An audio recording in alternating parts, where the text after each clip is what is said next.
Difficile à croire, mais réel. C'est ici que le fleuve Gambie prend sa source. Ce que vous voyez là, c'est la mer du fleuve Gambie.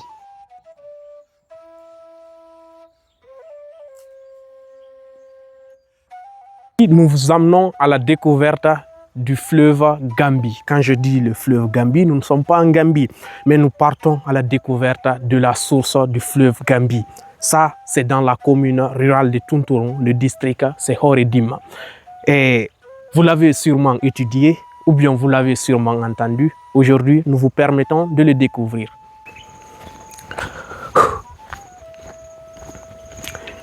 Donc, comme vous le voyez ici, c'est l'entrée. Ces pierres servent de clôture. Donc ici, à partir d'ici, c'est la clôture. Donc nous allons entrer et vous montrer c'est quoi la source du fleuve Gambie.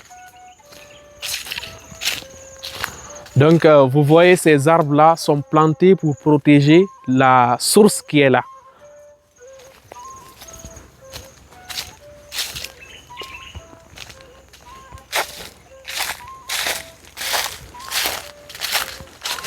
Nous sommes dans l'enceinte de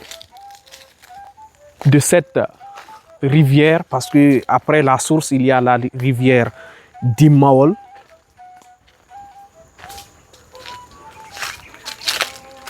Voilà. Ici, comme vous le voyez ici, là, c'est en saison pluvieuse. Ici, il y a de l'eau ici. Selon ce que nous avons appris des citoyens riverains de ce village. Donc, en ce moment, vous voyez qu'il n'y a pas trop d'eau. Cela est, comme ils nous ont informé, en saison sèche, la rivière ou bien la source, elle ne coule pas.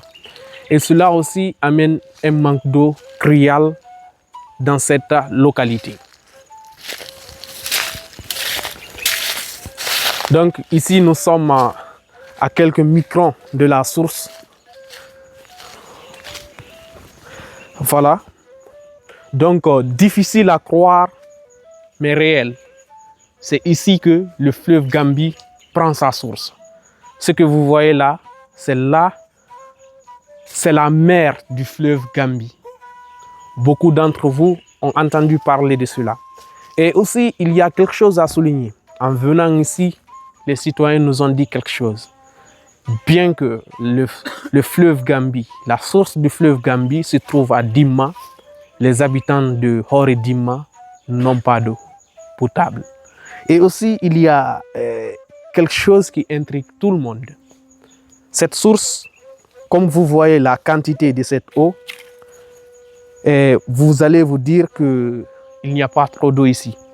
Mais ils nous ont dit, d'après les recherches que nous avons menées avant d'arriver ici, ils nous ont dit, quelle que soit la quantité d'eau prélevée dans cette source, elle ne va pas tarir.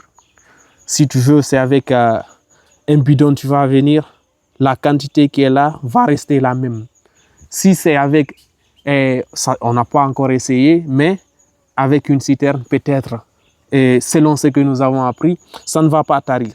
Donc ici, ça regorge une histoire de toute l'Afrique, pas simplement de la Guinée, mais aujourd'hui, si nous voyons très bien, cette source, elle est laissée à elle-même.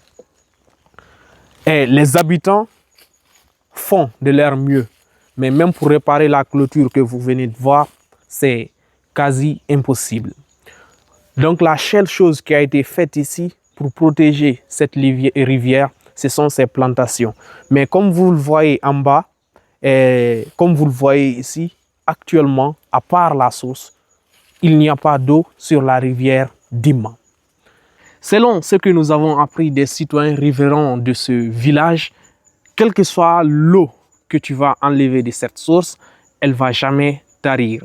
Elle va rester intacte, sauf en période de pluie, en saison pluvieuse. Et là, si tu viens, il y aura beaucoup d'eau. Donc, nous sommes aujourd'hui venus vous montrer comment se trouve cette source-là. Parce que ce fleuve, cette source est la mer du fleuve Gambie. Donc, merci beaucoup, mesdames et messieurs, et à plus tard pour d'autres découvertes.